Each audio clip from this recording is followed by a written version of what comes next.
जय हिंद। नमस्कार दोस्तों। इंडियन नेवी की अगर हम बात करें तो इसका फेज 2 कंडक्ट होने वाला है जुलाई 2025 में, ये आप सब जान रहे हैं। और इसका एग्जामिनेशन की बात करते हैं, जिसका रिटन एग्जामिनेशन कंडक्ट होने वाला है 25 और 26 तारीख को, इसी 25 और 26 मई को। और काफ़ी ऐसे बच्चे जो एनसीसी करके रखे हैं, तो एनसीसी वालों का रिटन एग्जामिनेशन नहीं होगा, as you know very well. तो आप लोगों का क्या होना है बच्चे, फेज 2 होना है। लेकिन फेज 2 में भी एक बड़ा संकट उन बच्चों के लिए जिन्होंने रिटन एग्जामिनेशन की तैयारी नहीं की है। आखिर ऐसा संकट क्या है? एनसीसी वालों के लिए रिटन एग्जामिनेशन की तो बात छोड़ दो, मैं पहले फिजिकल की बात कर ले। तो फिजिकल उनके लिए लगता है कि यार हलवा है, लेकिन भैया हलवा के साथ साथ आपके लिए एक उसने और भी बेहतर चीज डाल दी है। क्या कि हम आगे स्टेज 2 में भी बच्चों का क्या करवाएंगे, हम बच्चों का रिटन एग्जामिनेशन कंडक्ट कराएंगे। और सिलेबस की बात करें तो दोनों सिलेबस सेम है। आप चाहे स्टेज 1 का सिलेबस उठा लो या स्टेज 2 का उठा लो, दोनों के सिलेबस मेडिकल असिस्टेंट में कॉमन है या एसएसआर में कॉमन है और एमआर में भी लमसम कॉमन ही है। तो अब हम बात करेंगे कि आखिर स्टेज 2 क्या होता है, फेज 2 क्या होगा आपका, और कैसे आप इसकी तैयारी करेंगे। पूरा एकदम स्पष्ट तरीके से फुल इन्फॉर्मेशन देने वाला हूं कि आखिर आपके कंटिन्यूअस क्वेश्चंस आ रहे थे। कल की जब लाइव क्लास में मैं था, आप बराबर पूछ रहे थे सर कि स्टेज 2 के बारे में मुझे हम लोगों को कुछ बताइए। अभी पता नहीं, क्योंकि लोग यूट्यूब चैनल पे कुछ भी बोल दे रहे हैं, वो हम लोग परेशान हो जा रहे हैं, पैनिक हो जा रहे हैं। तो आप एक वीडियो इस पर लेकर आइए जिसमें हम सारे बच्चों को संतुष्टि मिल सके कि हाँ ये वीडियो सर का है और हमें प्रॉपर तरीके से इससे रिलीफ मिल रही है। तो चलो हम बताते हैं आपको कि आखिर इंडियन नेवी फेज 2 की जब हम बात करते हैं तो इसके इन्फॉर्मेशन की हम बात करते हैं। एसएसआर यानी सीनियर सेकेंडरी रिक्रूटमेंट, एमआर मतलब मेडिकल ठीक है, मैट्रिक रिक्रूटमेंट। और मेडिकल असिस्टेंट की बात करें तो मेडिकल असिस्टेंट का ये जो नया फॉर्म आपके लिए आया हुआ है, 2024 और 25 और 26 दो वैकेंसीज जारी किया है। दोनों के फॉर्म एक साथ भरे गए हैं और अलग अलग द्वारा फॉर्म 2026 के लिए जारी नहीं किया जाएगा। फेज 2 की बात करें, फेज 2 दोनों का अलग अलग होना है। 2025 का जो फेज 2 है जुलाई 2025 में होने वाला है, कंडक्ट होगा। और जो 2026 की अगर हम बात करते हैं तो 2026 का जो फेज 2 होने वाला है वो नेक्स्ट सेशन में यानी 2026 में कंडक्ट कराया जाएगा। आगे बात करें कि इसी का जो फाइनल मेरिट लिस्ट या ज्वाइनिंग कराने वाले हैं वो सितंबर 2025 में फाइनली ज्वाइनिंग करा देंगे बेटा। अब बात करते हैं कि आखिर इंडियन नेवी का जो मेडिकल असिस्टेंट तो परमानेंट है, लेकिन एसएसआर और एमआर अभी भी अग्निवीर में। लेकिन अग्निवीर की भी सूचना जल्दी आपके पास आने वाली है कि गवर्नमेंट इस पे भी पूर्ण विराम लगाने वाली है।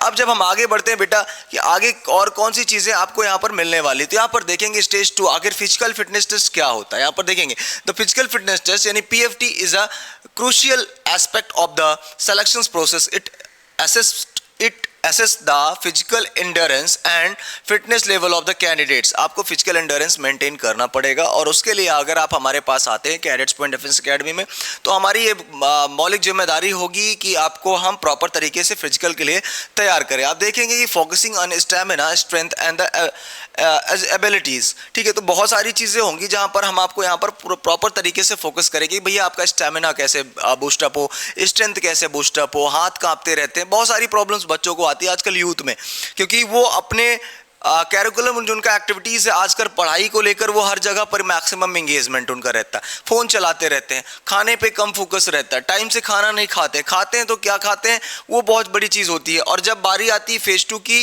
तब पता चला वो दौड़ने में प्रॉब्लम है, उनको नौकनी की प्रॉब्लम है, फ्लैट फीट की प्रॉब्लम है, और तभी ये सारी समस्याएं जीवन में अचानक से आ जाती हैं।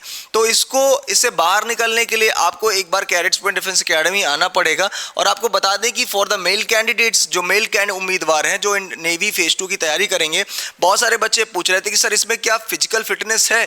बिल्कुल है। पीएफटी की जब बात करते हैं तो 1.6 किलोमीटर की रेस आपको 6.5 मिनट में कंप्लीट करनी है। मतलब 6.5 मिनट की रेस आपको 1600 मीटर की रेस यानी 1.6 किलोमीटर की रेस 6.5 मिनट में कंप्लीट करनी है। 20 स्क्वाट्स यानी 20 उठक बैठक आपको करना ही करना है, और 15 पुशअप है। पुशअप तो आप जानते हैं कैसे कराते हैं लोग, तो 15 पुशअप आपको करना है। And for the female candidates 1.6 kilometre run in 8 minutes. लड़कियों के लिए 8 मिनट का समय है 1600 मीटर का रेस कंप्लीट करने के लिए। जहां पर लड़कों का 20 स्क्वाट्स था, यहां पर 15 स्क्वाट्स यानी 15 उठक बैठक करने हैं। और गर्ल्स को नेवी में भी पुशअप करना पड़ेगा। ये भी आपको ध्यान देना है कि एयरफोर्स जैसे एग्जामिनेशन में गर्ल्स को पुशअप मैंडेटरी नहीं होता, लेकिन नेवी के एग्जामिनेशन में पुशअप मैंडेटरी किया गया है, ये आपको ध्यान रखना है। तो बाद 10 पुशअप यहां पर आपको फीमेल कैंडिडेट्स को करना है। मेडिकल एग्जामिनेशन की बात करते हैं तो candidate qualifying The PFT undergo a comprehensive medical examination to ensure fitness for the service.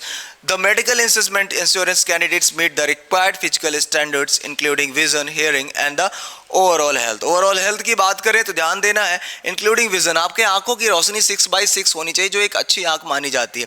चश्मा लगा के या बिना चश्मा लगा के 6/6 है तो अच्छी बात है। वहीं पर अगर हम बात करें बहुत बच्चों की 6/24 होती है, 6/25 होती है, 6/19 होती है, तो वो आंखें मान्य नहीं होगी वहां पर, ठीक है। तो ध्यान देना, उसका इलाज आपको निरंतर तरीके से करवाना है और लेसिक तो एकदम नहीं कराना है ताकि लेसिक सर्जरी एकदम मान्य वहां पर नहीं होगी। ध्यान देना है। हेयरिंग की बात करते हैं, प्रॉपर आपको सुनाई देना चाहिए, कान के पर्दे फटे नहीं होने चाहिए, ठीक है, कान बहता नहीं होना चाहिए। अगर ये सारी प्रॉब्लम्स तो आप फौज में नहीं जा सकते, या तो इसका ट्रीटमेंट कराएं फिर आगे के प्रोसीजर को अप्लाई करें। एंड ओवरऑल हेल्थ, ओवरऑल आपका प्रॉपर तरीके से हेल्थ आपका चेकअप होना चाहिए। टैटूज नहीं होने चाहिए बॉडीज में, अगर टैटू है तो ये कोहनी के नीचे, अगर अल्फाबेटिकल है ABCD करके लिखा हुआ है इसके नीचे तब तो मान्य है, लेकिन इसके ऊपर है तो एकदम अप्लीकेबल नहीं होगा, मान्य नहीं होगा। ये आपको ध्यान देना है बेटा। आगे जब बढ़ते हैं तो आखिर इसमें प्रोसीजर क्या होगा आगे का, आप भी जानते हो यहाँ सिचुएशंस क्या होनी है। एक आप देख रहे हो इंग्लिश, जनरल साइंस, मैथमेटिक्स और जनरल अवेयरनेस, ये तो एक ऐसा प्रोग्राम से जो आपको फेज 2 में होना ही होना है। 100 क्वेश्चन 25 25 25 25 ये तो होने हैं। 100 क्वेश्चन 100 मार्क्स 1 आवर्स, 1 घंटे का टाइम होगा। 100 क्वेश्चन होंगे, 25 क्वेश्चन यहाँ से पूछे जाएंगे। MR की बात कर लेते हैं तो MR में भी आप देखेंगे जनरल साइंस एंड मैथमेटिक्स के 50 क्वेश्चन होंगे जनरल अवेयरनेस को ऐड करके, और ओवरऑल मैक्सिमम मार्क्स यहाँ पर देखेंगे तो 50 होगा और 30 मिनट का आपका पेपर होगा। 25 क्वेश्चन मिला के दोनों से पूछेगा। यहीं अगर मेडिकल असिस्टेंट की बात करते हैं जिसका जिक्र करते हैं तो आप यहां पर देखोगे इंग्लिश के क्वेश्चन 25 होंगे, वहीं पर आप देखेंगे मैथमेटिक्स तो पूछेगा नहीं, यहां पर बायोलॉजी के 25 हो जाएंगे, केमिस्ट्री और बायोलॉजी ऐड हो जाएगा, केमिस्ट्री अलग हो जाएगा और फिजिक्स अलग हो जाएगा, 25 उसके हो जाएगा, और जीके जीएस के 25 हो गए। तो ओवरऑल 25 100 क्वेश्चन होंगे, 100 मार्क्स का होगा और ये हो जाएगा। तो जो बच्चे फेज 2 के लिए अभी उन्होंने बैच नहीं ज्वाइन किया है और वो ऑनलाइन बैच ज्वाइन करना चाहते हैं तो cadets point learning app download कर ले, और जो बच्चे ऑफलाइन आना चाहते हैं cadets point defence academy Prayagraj में 5100 रुपये फीस होगी ऑफलाइन कोर्स के लिए। जो मेडिकल असिस्टेंट या फिर SSR या MR के लिए आना चाहते हैं उसमें आपका स्टडी मटेरियल भी है और साथ ही साथ रेगुलर फिजिकल ट्रेनिंग भी है और रेगुलर आपकी क्लासेस भी चलेगी स्टेज 2 के लिए, यानी फेज 2 के लिए, जिसमें मेडिकल असिस्टेंट, SSR और MR सभी चीजें उसमें इंक्लूड रहेगी। तो अगर ये वीडियो अच्छा लगता है तो अपने दोस्तों तक जरूर शेयर करें और टोल फ्री नंबर यहाँ पर मेंशन है 9125212288। समय ना गवाएं, जल्द से जल्द घर से निकले और अपने कैरियर को एक नई उड़ान दें। तब तक के लिए जय हिंद, जय भारत, वंदे मातरम।